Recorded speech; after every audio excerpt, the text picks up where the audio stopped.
but we can start again. All right. Okay. I was saying you should read after me the vocabularies for the unit. Okay.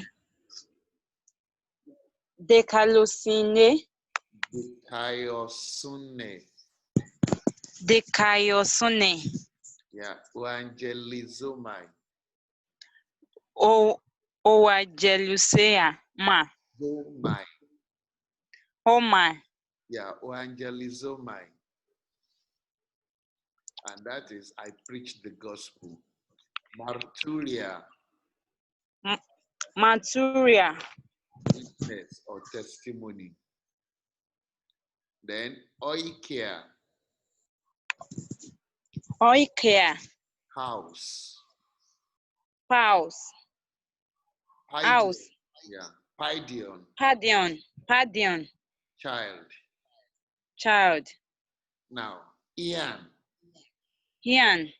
When Ian is used with the subjunctive, the meaning is if. Then when I is used with the indicative, the meaning is if. When hina is used with the subjunctive, the meaning is in order that, or that. Now, the subjunctive mood is used only in the present and the aorist tense in New Testament Greek. However, there are very few occurrences in the perfect tense. It is the most regular of all moods because it has the stem and the form of the present subjunctive of I mean. You need to be informed that you will not be given any English translation of the forms because it is difficult to translate the subjunctive mood outside its context. But in the discussion that follows, you will have many translations as the context will be discussed. Now, we start with the subjunctive mood of I mean. It's O-S-S. Sorry, that should be A. O-S-A, Omen, Ete, O-C. Now, take note of the accent on the subjunctive I mean. Hello? Could you note that the accent is different from the ordinary I mean accent? So you need to take note. So the present active subjunctive of luo will now be luo, lues, lues, lue, luomen, luete, and luosi. Then that's active, present active subjunctive. Then the first aorist subjunctive will be luso, lusomen, luces, lucete, luce, lusomen, lusosi. That's on the first aorist. Now the second aorist, because there is no second aorist of luo, you have to take the second aorist of lipo, which will now be lipo. Lipo, lipes, lipe, lipomen, lipete, liposi. Are you following? Yes, sir. So the middle and the passive subjunctive is given, and we try to study all the forms of this subjunctive. Now let's go and talk about the subjunctive proper. Now, did you do the subjunctive? You didn't do the subjunctive mood in your undergraduate Greek, Abim? No, yes, sir. Okay, good. Now, moods in Greek are divided into two classes, the real and the potential. The real, okay, the New Testament Greek, there are 4 moods. You have the indicative, the subjunctive, the optative, and the imperative. Okay? Can you hear me? Yes, sir. Of all these moods, it is only the indicative mood that express real action. The other three express potential action. What do you understand by potential action?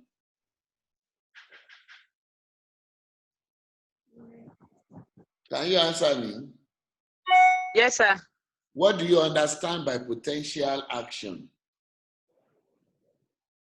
Potential action is just like something that is not really taken, something that really worth it. Okay. No. It means something that is not taking place, but has the ability to take place. So let's look at this example. The child is running. So that tells you that that action is what is taking place. Then in the subjunctive, it will be if the child runs. In other words, the child is not running. Are you getting it? Are you getting that? Yes, sir. But Yes, there sir. is the possibility that the child can run. Yes. Then in the optative mood, you have something like, oh, that the child would run, which is just Okay. an expression of an action that is subjective. Then in the imperative, you have run, child. It's a command asking the child to run, but it means the child is not running as at the time that statement was issued. Okay. Okay. Now, the time of action in the subjunctive is relative to that of the main verb. You remember we did that in participles.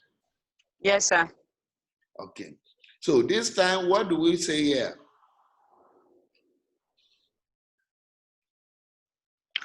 The time of action is relative. This action here is very relative, is very important to that of the main verb.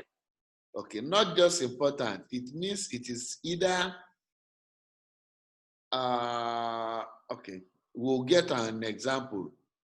In the above sentence, the aorist subjunctive indicates a single act of speaking. In one, it is in the present time. In the second, it is in the past time. In the last one, it is in the future time. So let us look at the examples. Erkomai ina aipo autu. Erkomai ina aipo autu. I come, you know, erkomai is I come. Yes, sir. Now, aipo is written in the subjunctive.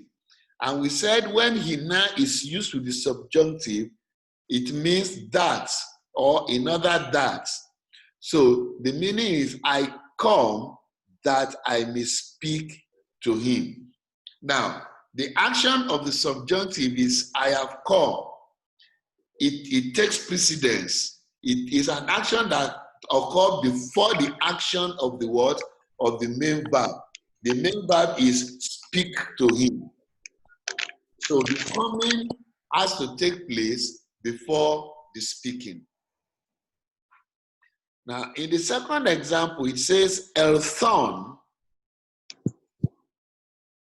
ina aipo autu. I came that I might speak to him. So which means the action has taken place in the past. Yes. But the possibility is that he did not speak with him. Then the third one says, Eleusomai ina aipo autu. I shall come that I may speak to him. That puts it in the future. Now, let us look at the functions of the subjunctive mood.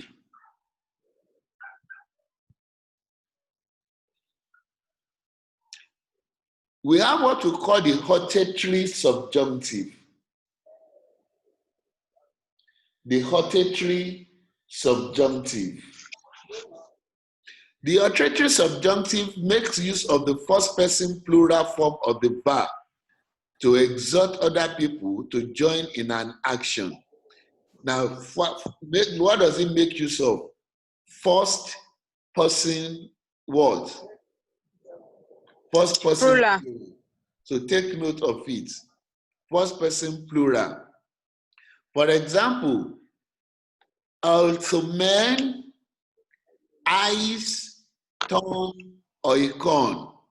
Let us. Do you get it?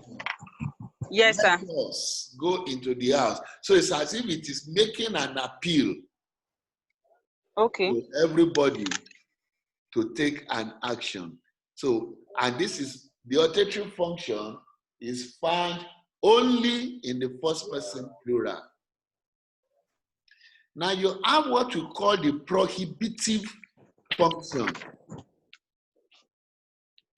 In the prohibitive, the subjunctive use second person aorist subjunctive. What did I say? Second person aorist. And it is used to express a negative command. It is used to express what? A negative command. Okay, so what do we mean by negative command? An example is eis pyrasmon me eisenegkes emas, which will be translated, lead us not into temptation. Okay. Now you need to note that the present subjunctive is never used for this form of prohibition. It has to be the aorist subjunctive. Now, you also need to note that the use of prohibitive subjunctive is used to forbid the commencement of an action. In other words, it says this action should not even start at all. Do you get it now? Hello? Hello? Yes, sir. Now, yes. See, I want you to be clear about this function. There are two types of prohibitive function in Greek. Okay. The prohibitive subjunctive forbid the commencement of an action. So, for example, the example we use is that don't ever start to lead us into temptation. Don't let it even occur. Okay. Don't let it begin. So that's why they call it the prohibitive subjunctive. Okay. Now, the other subjunctive, which we will look up later, it occurs in the imperative mood. That one asks for the stoppage of an action that is in progress. And when we get there, I think the imperative is just the next unit.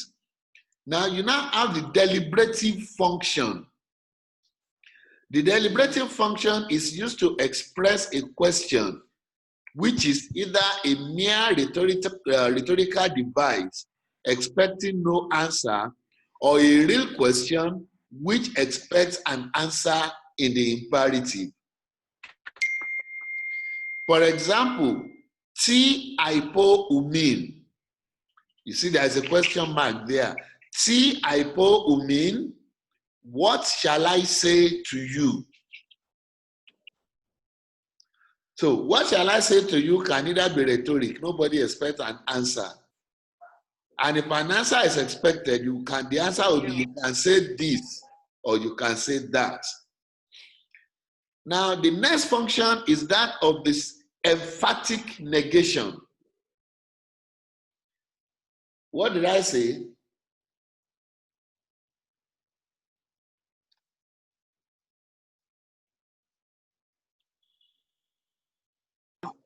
They are sentences that begins with if. In other words, for such sentence to take place, some other things are expected to take place. Okay. So in the Greek, we have 4 classes of conditional sentences. The first class condition affirms the reality of the condition. And this is expressed by I in the indicative mood in the protasis. The protasis is the if clause. Then it can take any other mood in the apodosis. The apodosis is the main clause. So let's look at the example here. I matetai esmen tu kurio sotesometa. And it says, if we are disciples of the Lord, that is your protasis. If we are disciples of the Lord, and then the apodosis is we shall be saved. Okay?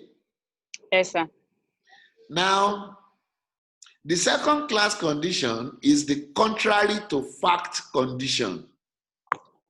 In English language, such contrary to fact statements are expressed in subjunctive, but in the Greek, it is expressed by secondary tenses of the indicative mood. This construction is expressed by the use of I with the indicative in the protasis and an with the indicative in the apodosis. Example, is ode, uk an apethanen o adelphos mu. The translation is, if you had been here, my brother would not have died. So the answer is, the fact is you are not here, so my brother died. Do you get it? Yes, sir. If you had been here, my brother would not have died. So that's why we call it the contrary to fact. The fact is you are not here and my brother is dead. Now, the third class condition is the probable future condition.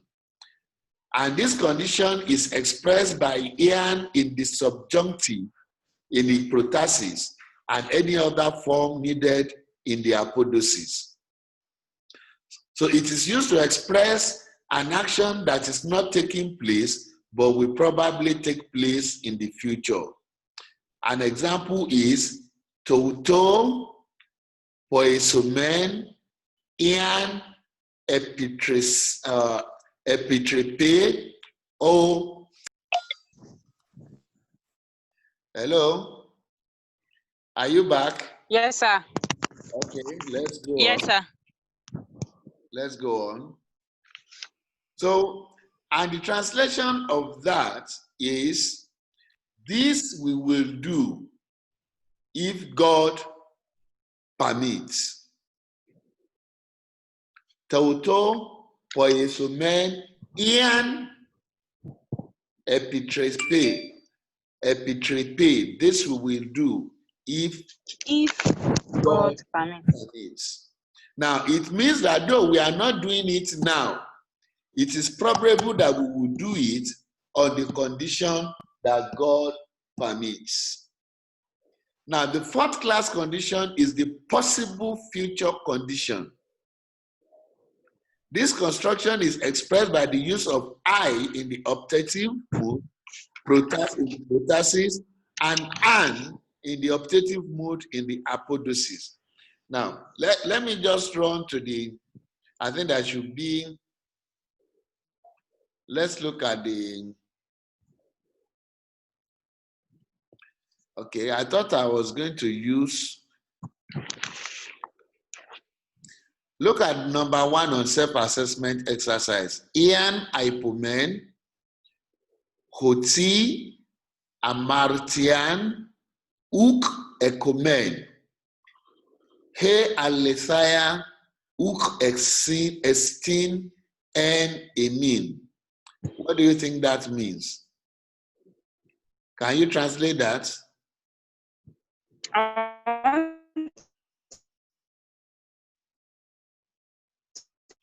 Try. Now, if you look at that sentence, you see that Ian is followed by hypomen, which is a Yes, sir. subjunctive verb, and it's a first person plural. So, go on. Hello?